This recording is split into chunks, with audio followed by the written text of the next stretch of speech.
The moment a dog becomes tense, reactive, or overstimulated, most people start talking more, louder, or faster. And without realizing it, that usually makes things worse.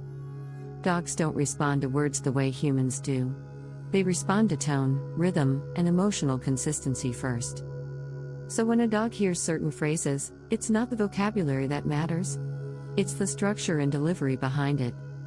There are specific types of phrases that consistently lower a dog's arousal state. Not because they're magic, but because they align with how dogs process sound and emotion. The first type of phrase is slow, repetitive, and predictable. Something like easy. Easy. Delivered in a calm, even tone. This works because repetition creates stability. And stability is what a dog looks for when they feel uncertain. The second type is what could be called a grounding phrase. Short, simple, and rhythmically soft, like it's okay or you're all right. These phrases don't calm a dog because they understand the words. They calm the dog because the tone signals safety. But here's where most people get it wrong. The phrase only works if your internal state matches it. If your voice says calm but your body says tension, the dog will ignore the words. Dogs trust consistency, not language. The third type of phrase is a familiar cue tied to routine. Something like let's go or this way that the dog already associates with structure. Familiarity reduces uncertainty. And when uncertainty drops, so does stress. The fourth type is a low-energy recall phrase. Not sharp or urgent, but soft and inviting.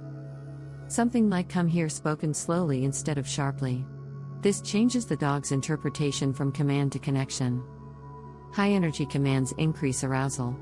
Low-energy cues reduce it. And that distinction matters more than most people realize.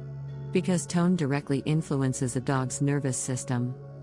The fifth type is silence paired with a single soft word. One word, delivered once, without repetition.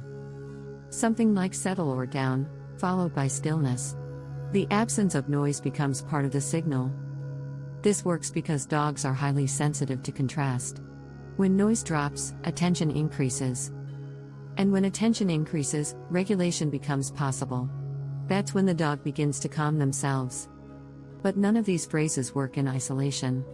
They only work within a consistent emotional environment. If the dog is constantly exposed to unpredictable tone shifts, raised voices, or inconsistent cues, no phrase will fix that. The foundation always comes first. What these phrases do is reinforce stability. They give the dog something predictable to anchor to. And over time, that predictability becomes trust. Not in the words, but in the person delivering them. One of the biggest misunderstandings in dog behavior is the belief that calming a dog requires control. In reality, it requires clarity. Dogs don't calm down because they're forced to. They calm down because the environment becomes readable. This is why the same phrase can work perfectly one day and fail the next. The difference isn't the phrase, it's the context. If the dog senses tension, unpredictability, or emotional inconsistency, their focus shifts to survival. And in that state, no verbal cue will override instinct. But when the environment feels stable, even a single soft phrase can bring a noticeable shift. Because the dog is already close to regulation. This is also why experienced handlers speak less, not more. They understand that silence is part of communication. Every unnecessary word adds noise. And noise increases confusion.